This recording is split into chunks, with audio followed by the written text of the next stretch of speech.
ახლა ხალხნახე ისლამ მახაჩევის ვიდეო იმასთან დაკავშირებით თუ როგორი რეაქცია მქონდა, როდესაც იანგარისთან მის ჩხუბს უყურებთ. მას ჩემი წარმატება არ გაუხარდა. ამის შემდეგ მინდა ორიოდე რაღაც ნათლად ავხსნა. რა თქმა უნდა, ისლამს ეს ბრძოლა უნდა მოეგო. ის უკეთესად ჭიდაობს და უფრო მეტი საბრძოლო გამოცდილება აქვს. იანგარიც მომწონს და ისლამ მახაჩევიც. ჩემი აზრით ისლამ მახაჩევი ერთ-ერთი უკეთილშობილესი ბიჭია. ისლამ მახაჩევი მომწონს. ის დიდებული და თავმდაბალი ჩემპიონია.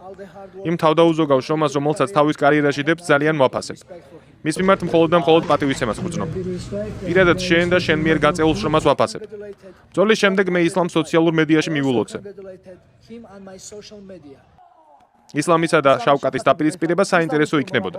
ისლამი მორალეს მოკლავს. თუმცა, როდესაც მისმა გუნდმა ოქტაგონზე რუსეთის დროშა შეიტანა, ამან გამაბრაზა.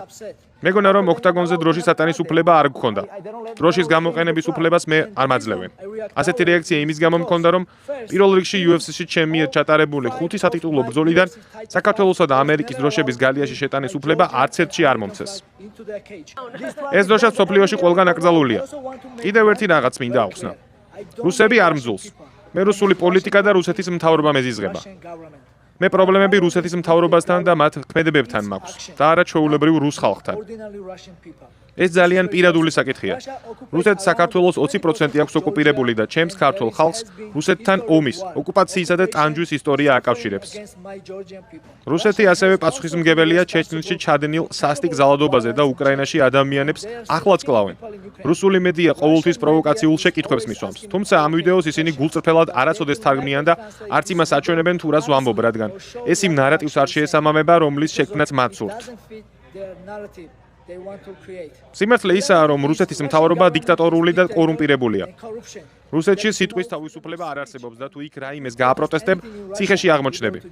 ეს ფაქტებია. ჩვენ ვიცით, რომ ხაბიბი და ისლამი დაღესტნელები არიან, ხოლო მოვსა რელოევი კი ინგუში. ეს განსხვავებული ქვეყნებია. იქ მუსულმანები ცხოვრობენ, რომელთაც თავიანთი ტრადიციები და კულტურა აქვს. ოკუპაციას არ ვახსენებ, მაგრამ ეს ქვეყნები რუსეთის შემადგენლობაში იმყოფებიან და ამ ბიჭებს რუსეთის წარმოდგენა უწევთ. ჩემთვის კავკასიელ ხალხს, როგორებიც დაღესტნელები, ჩეჩნები, ინგუშები და სხვები არიან, თავიანთი იდენტობა, ისტორია და კულტურა აქვს. კავკასიელ ხალხს დიდ პატივს ვცემ. ის კავკასიელია, დაღესტნელი. ჩვენ მეგობრობთ და ქართველები ვით, ისინი ძლიერი ადამიანები არიან. ის დაღესტნიდანაა, მაგრამ რუსეთის დროშით გამოდის. ეს გასაგებია, მაგრამ ისლამმა თქვა, რომ მის ქვეყანა რუსეთის ნაწილს წარმოადგენს. ჩემთვის ყველაფერი გასაგებია. კიდევ ერთხელ გავიმეორებ, რომ ეს პირადად ისლამს არ